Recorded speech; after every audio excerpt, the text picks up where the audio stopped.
अभी राम जी का पुतला जला दिया। सोचिए इस देश में क्या हो रहा है, संतों का अपमान हो रहा है। अभी तमिलनाडु की तरफ मैंने सुना कि राम जी का पुतला जला दिया। सनातन धर्म में जिनकी पूजा हो रही है उनके पुतले जलाए जा रहे हैं। इससे बड़ा दुर्भाग्य है क्या? आज तक आपने सुना कि किसी ने अल्लाह का पुतला जलाया? केवल हिंदुओं के पुतले, भगवान राम के पुतले जला दिए। सोचिए, अब ये न्यूज चैनल वाले डिबेट नहीं चला रहे हैं।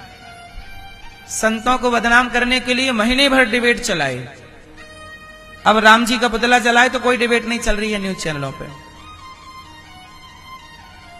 क्योंकि इन न्यूज चैनलों में कुछ लोग सनातन विरोधी लोग बैठे हैं, जिनको संतों को बदनाम करने के लिए, सनातन को बदनाम करने के लिए पैसा मिलता है। और आप आम जनता समझते हैं, आपको लगता है जो न्यूज में दिख रहा है वो सही है। आजकल सबसे झूठ कहीं दिख रहा है तो न्यूजों में दिख रहा है। कुछ न्यूज चैनल ऐसे हैं जो दिन भर झूठ परोसते हैं और लोग उसे सच मानते हैं। अब राम जी का पुतला जला, आप में से किसी को पता चला? बोलो, नहीं पता चला, क्योंकि न्यूज चैनल वालों ने इतना लंबा चलाया नहीं। संतों को बदनाम करने के लिए चलाएंगे। अब पुतला राम, अब बताओ राम की क्या गलती है? राम का सोचिए, इस देश में जब राम के पुतले जल सकते हैं तो संतों को कोई गलत कहे तो उसमें आश्चर्य क्या है? जब इस देश में राम का सम्मान नहीं है तो संतों का सम्मान करने वाले कितने होंगे? और सबसे बड़ी विडंबना कि सनातनियों को पता ही नहीं है, चुप हैं। जिन राम के मंदिर बनाए जाते हैं, जिन राम को हम पूजते हैं, हमारे बाप दादे पूजते चले आए, अब सोचिए उन राम का पुतला इस देश में जलाया जाता है। रामचरितमानस जलाई जाती है इस देश में। कहने को ये हिंदुओं का देश है, पर सबसे ज्यादा यहाँ जिन हिंदुओं की आस्था गौ माता पर है, इस देश में गाय काटी जाती है। अब हिंदुओं का क्या है बताइए? भगवान कृष्ण के ऊपर गलत गलत इल्जाम लोग लगाते हैं कि तुम करो तो रासलीला, हम करें तो कैरेक्टर ढीला। ये भगवान कृष्ण का अपमान नहीं है। ये रास का जब प्रसंग आएगा तो मैं समझाऊंगा आपको। लेकिन अब सोचिए, इस देश में आप कैसे कह सकते हो कि ये देश हमारा है? क्या हमारे देश में कोई राम का पुतला जला सकता था? उत्तर दो, बोलो। यदि आप कहते हो कि ये देश हमारा है तो क्या हमारे देश में कोई राम का पुतला जला सकता था? जलाया जा रहा है। इसका मतलब आपको ये बताया जा रहा है कि ये देश आपका नहीं है। आप नहीं समझ रहे हैं ये सारे। आपको ये चुनौती दी जा रही है कि देखो, आपके देश में आपके भगवान का हम पुतला जला सकते हैं, आप कुछ नहीं कर सकते। मुसलमानों का काम मुझे ठीक लगता है कि उनके अल्लाह को किसी ने कुछ कहा तो क्या करते हैं उन लोग? बोलो, सिर काट देते हैं। भाई, मुसलमानों के अल्लाह को कोई कुछ नहीं कह सकता, पर हिंदुओं के राम के पुतले जलाए जा सकते हैं। इस देश में इजाजत है, संविधान इजाजत देता है कि आप, अभिव्यक्ति की आजादी है, आप कुछ भी कर सकते हैं। तो अभिव्यक्ति की आजादी के नाम पर क्या जलाए गए? राम के पुतले। लेकिन लोग इस बात पर ना, न्यूज चैनलों पे अब कहां डिबेट चल रही है इस विषय पे? आपने सुनी कोई डिबेट? नहीं सुनेंगे ना, क्योंकि कुछ न्यूज वालों को तो केवल संतों को बदनाम करना है, सनातन को बदनाम करना। संतों को बदनाम मतलब सनातन को। अब जो सनातन की बात करेगा, अब हम बात कर रहे हैं कि राम के पुतले जलाना गलत है, तो अब न्यूज वाले हमें ही गलत ठहराएंगे, क्योंकि आप आवाज उठा रहे हो।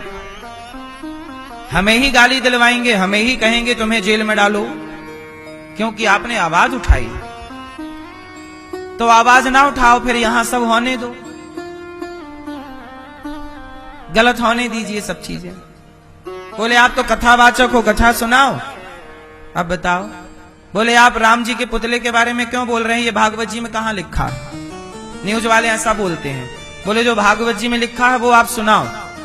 अब तमिलनाडु में राम जी चले गए, भागवत जी में कहां लिखा है? तो ये बात ना बताएं। अब न्यूज वाले तो कहते हैं कि ये मत बताओ। इसलिए याद रखिएगा कि झांसी की रानी को अंग्रेजों से खतरा कम था, अपनों से खतरा जाहिर हुआ भी वही। अपनों ने ही अंग्रेजों को घुसने दिया था झांसी के किले में। इतिहास पढ़ लीजिएगा। पृथ्वीराज चौहान को मोहम्मद गौरी से खतरा नहीं था। पृथ्वीराज चौहान को धोखा मोहम्मद गौरी ने नहीं दिया, जयचंद ने दिया, अपनों ने दिया। इसलिए सनातन धर्म को खतरा मुसलमानों से कम है, सनातन धर्म को खतरा इन गद्दारों से है जो सनातनी बन के बैठे हैं, और जो सनातनी बन के बैठे हैं और संतों को बदनाम करने के लिए मुहिम चला रहे हैं। जो संतों को बदनाम करने की मुहिम चलाएं, बताओ ये सनातन के गद्दार हैं या नहीं?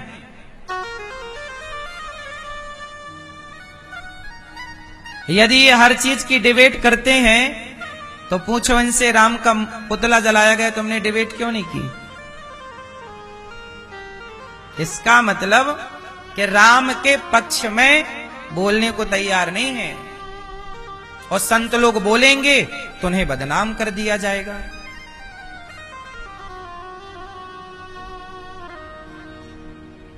इसलिए मेरी मां, आपको यह पहचानना बहुत जरूरी है कि इस देश में कौन कौन से जयचंद हैं, कौन कौन से गद्दार हैं। नहीं पहचाने तो फिर तैयार रहिएगा। राम के पुतले जले, कश्मीर से सनातनी हिंदू खदेड़े गए, हिंदू खदेड़े गए कश्मीर से। तब आप लोगों ने क्या कर लिया? राम के पुतले जले, क्या कर लिया? एक दिन भारत से खदेड़ दिए जाओगे हिंदू हो, क्या कर लोगे तुम? तुम्हारे पास एक ऑप्शन है, केवल मरने का। भागो, बेटियों का बलात्कार होगा, और भागो, मरो। अब ये और मुझे बताए जाना कि भाग के जाओगे कहां? इसलिए कहता हूं, लड़ो, अपनी बेटियों को झांसी की रानी बनाना स्टार्ट करो, और अपने बेटों को शिवाजी बनाना स्टार्ट करो। तलवार चलाना जरूरी है साहब, केवल पूजा ना होती रहे तलवार की। तलवार चलाओगे तो 10-5 दिन रह पाओगे, नहीं आएगी तो मिनटों में निपट जाओगे। जिस देश में राम सुरक्षित ना हो, अर्थात राम के अपमान किए जा रहे हो, वहां तुम्हारी भावनाओं का क्या सम्मान होगा? बोलो। इसलिए मेरी मां, बेटियों को क्या बनाना चाहिए?